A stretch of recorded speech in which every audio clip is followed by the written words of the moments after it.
Got it? I think so. Okay. Hi, this is Barbara Shor, and today I'm speaking with Blaine Whiting. And this is going to be fun. It's been 40 years. Yeah. Yeah. And you're in Utah, I see. Bruno, Yes. yeah. So Blaine, what did you do right after you graduated from vet school? Okay. So graduated, went to work at a mixed animal clinic in Hermiston, Oregon. I live in Oregon, so that's Oh, fun. I live in yeah. Ashland. Yeah. Okay. So I was in Hermiston for a year. Uh-huh. And after I'd been there about, I don't know, 7, 8 months, Dr. Mark Dennis, who's one of our classmates, he called me and asked if I wanted to come back and work with them. Mark and I went to school together since 6th grade. Oh my goodness. So all the way through junior high, high school, undergraduate, and vet school. His dad started a practice in our hometown, and Mark went back and joined it. And they had a couple other vets that left at Where that was time. that? What's your hometown? Well, it's in Roosevelt, Utah. Okay. So he had a couple other vets that left and started their own practice, and they were shorthanded. So I went back and we practiced together for about 35 years. Whoa. And in mixed animal practice, we built a new clinic together. And I guess it's probably about 4 years ago, we sold the clinic. And I worked there a little bit longer than about 3 years ago. I started working in Vernal, which is a neighboring town. I still live in Roosevelt and still work with quite a few of my clients here. But and now the clinic is located in Vernal, Utah, and it's still a mixed animal practice. Wow. So you've been working for all these years. Yeah. Yeah. Do you Yeah. still like it? Yeah, I tell people, yeah, I like it, except sometimes at 2 a.m. You still take emergency calls? Yeah. Well, out here, we're in a rural area. There's no straight emergency clinic. So you do end up taking emergency calls. I'll tell you what, that's a blessing for people because those emergency hospitals, in my experience, can be very expensive and a whole big ordeal. Yeah. And you don't know who you're getting. It's really a hardship for the veterinarian, but it's sure a blessing for the clients. Well, I hope so. I'm sure. Wow. So, any thoughts about retiring? Are you going full bore all the way? Well, I'm still working full time. My wife works in at a technical college.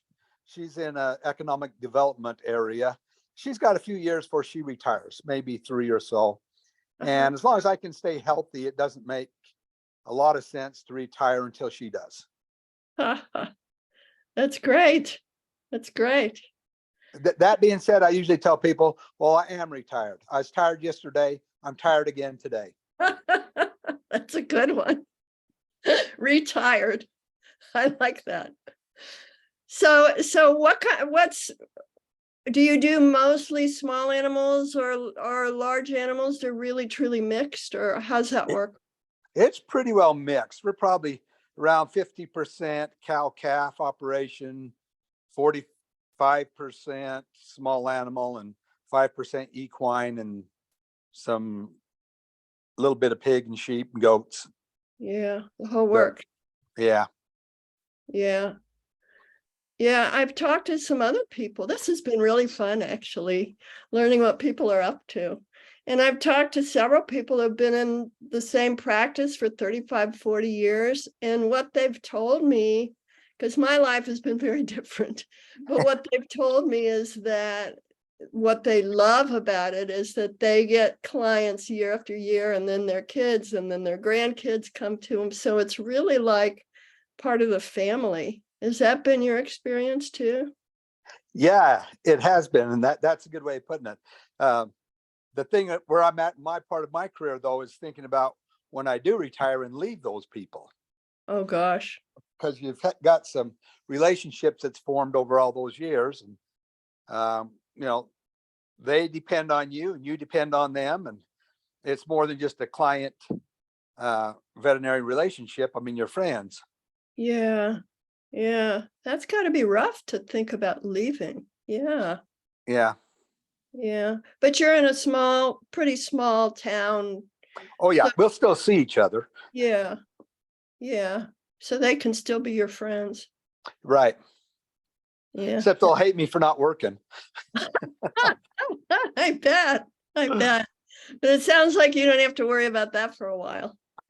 Not for a little while. Yeah.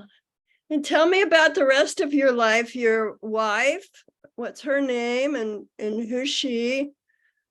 Okay. So my wife is Leslie. We met at CSU. Ah, Met our first when I was my first year over there.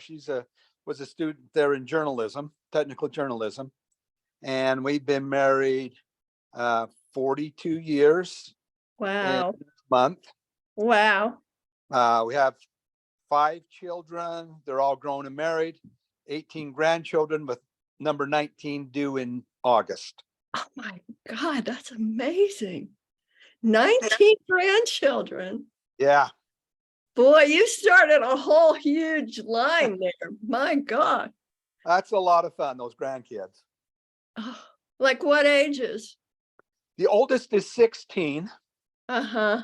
and then we have 2 that are 2-year-olds. Well, yeah, just about 2, 18 months to 2 years old. And we have a lot, since I have 5 children, we have a lot of them where we have like 2 or 3 that are almost the same age, so cousins are a lot of good friends too. Oh my gosh. Do they all live nearby? No, my son lives not in a neighbor, well, not close neighborhood, but we live in an area. It's called Uinta Basin. So there's several towns in it. He lives in one of them. 2 of my daughters live in other towns, so they're all within 15 to 30-minute drive away. And I have a daughter just outside Colorado Springs, another daughter back in State College, Pennsylvania. Wow. But she's moving back to St. George, Utah this summer. Wow, how nice. That's great. Wow. So how old are your children then, and what are they up to? Okay, my son's 40. Uh-huh. He's an ear, nose, and throat doctor. Oh, So he got his medical degree in Texas, did his residency in Virginia, practiced for a little bit outside Denver, and then, kind of a surprise to us, he came back and now he's here in our area practicing. He has works with 2 hospitals, has a surgery day in each hospital, and meets clients once a day in each clinic in Roosevelt and Vernal. My oldest daughter is the one that lives in just outside of Colorado Springs. She's about 38. Her husband's a salesman for fiber optic and telecommunications company. uh-huh. So he travels quite a bit. He has area in Colorado, New Mexico, a little bit of Wyoming, I think. My middle, she's the one that's back in Pennsylvania. Her husband's a psychiatrist, has a advanced degree in child and adolescent psychiatry. Next daughter, she's probably around 30, 31 or 32, I guess. She lives about 30 minutes away. Her husband's an accountant. He's the comptroller for the Indian tribe in Oh, our area. So he handles all their finances. Then my youngest, she's what is she? She's about 29. She lives the closest to us, about 5-10 minutes away. Her husband's dad, they bought his dad's business earlier this year. He has a manufacturing company that makes synthetic molds for synthetic diamonds. uh-huh. So they make the molds and sell them to the companies that make the synthetic diamonds. And she's a RN. She works like one day a week, just enough to keep her license up. Yeah. I imagine most of them have kids if you've got 19 Yeah, grandkids. they all have kids, anywhere from, well, the one that's due in August, this will be her third. So they've all got 3, 4, and one has 5. So Oh my gosh. What a legacy you're leaving behind. That's so amazing. Amazing. It's so beautiful that you have this huge family and they all seem to come back home, or a lot of them do. yeah. Yeah, very sweet. Wow. So what else what's your passion? What are you interested in now besides being a grandpa and a veterinarian? Well, that takes up a lot of the time, I bet it does. I bet. especially now. I mean, so we're in a situation, we'd like to hire another veterinarian or two, but it's difficult, especially with the mixed animal practice. Yeah. Just not a lot of people out there available for it. And those that are, a lot of them don't want to live in northeastern Utah, Yeah. where you're 150 miles from any regular urban area that has major shopping. Yeah. So it's difficult that way. So kind of overburdened that way. Then a couple months ago, my boss slipped on the ice and broke his leg. Oh no. He's been kind of doing quite a bit, and he's almost back full time, but it slowed him down. So that kept me busy filling in a lot when he was hurt. So do that. I like to do gardening. I usually have a garden every year, vegetable garden. Uh, my wife and I like to travel if we ever have time. She keeps finding deals. She says, "Oh, can we go in this time?" I said, no, that's during bug checking season. I can't get away then. No, that's calving season, bull test season. I can't get away then. So she said, "Oh, good deals, and you can never go." Oh, But we do get away, try to get away in the off season, and then go on a trip here and there, and then go visit kids and grandkids. oh, that's so sweet. Yeah. You know, this story that you're telling about not being able to find a veterinarian, I heard the same thing from Lyle. I talked to Lyle, who lives in Wyoming, and he's pretty much out in the boonies too. And he said he just lost a veterinarian, and he said it's just really, really hard to find another one because he's got a mixed practice kind of in the middle of nowhere too. So it's hard. Hard. Yeah, we had one come. He was a year and a half ago, and he fit in really well. We'd hoped he was just going to stay and eventually take over, but then after a year, he moved to be back closer to his family. Mm. But it's stressful, and I talk to my boss, and he sometimes says, "Well," he says, "I could probably sell my practice more for the real estate than as a veterinary clinic. Just sell all my equipment out." And he says, "I can just sell my equipment, sell the property, and just close down." And that may be what he ends up doing. And of course, since Mark and I sold our practice, I'm just an associate, so I'm not invested. I can leave whenever it works out for me. Yeah, but then what if he sells it? What do all the people do that rely on you guys? Yeah, I don't know. That's because there's no other vet clinics in the area, is there? Yeah, there's another. So there's another one in Roosevelt area. Um, so when I came back to practice in Roosevelt, the 2 other veterinarians that were there went and started a practice across town. And so that practice was there, and it was bought out, I don't know, 5 or 6 years ago by a young veterinarian. Then he's the one that bought Mark and I out Uh-huh. after a couple of years. So we had kind of monopoly. But then after that, he started, well, Mark retired and left, and then had a couple of young vets that were working there, and they left and went other places. So he ended up with a shortage of veterinarians to keep 2 clinics running. Yeah. So then he closed the one that he got from us and got resold just as office space for an engineering company. And that's when I moved and went to Vernal. So he still has the one practice here. Then there's another clinic in Vernal. Okay. Well, we're still short. Yeah. My boss went to the bovine practitioners meeting in California last fall, and some of the sales reps from the vendors were saying some of the shows they've been to, veterinarians have been hiring booth space just to promote their practice and see if they can attract somebody to work for them. Wow. It's all over the country. Wow. So what's the deal? I mean, there's just a shortage of veterinarians in general? Is that what's going on? I think there is a shortage in general, but then if you look at the demographics of the veterinary classes, the majority of them don't want to do mixed animal or a large animal practice. They want to do food animal. I'm not food animal, but small animal or exotics or, emergence or different things like that. So there's not a lot of interest in the food animal, especially. And, I mean, we'd be happy to get someone just to do the small animal side, but I'm finding that as well. Wowie. Well, good luck with all that. Thank you. Hey, are you coming to the reunion? I don't think I'm going to be able to make it. I was planning on, and but looks like lately probably not going to make it with my boss with his partially laid up with his broken leg. And the winter we had so much snow this year. Yeah. Record amounts. And so it pushed all of our spring work back about a Blaine. Oh, yeah, I'm recording. I'm sorry. I thought I wasn't recording.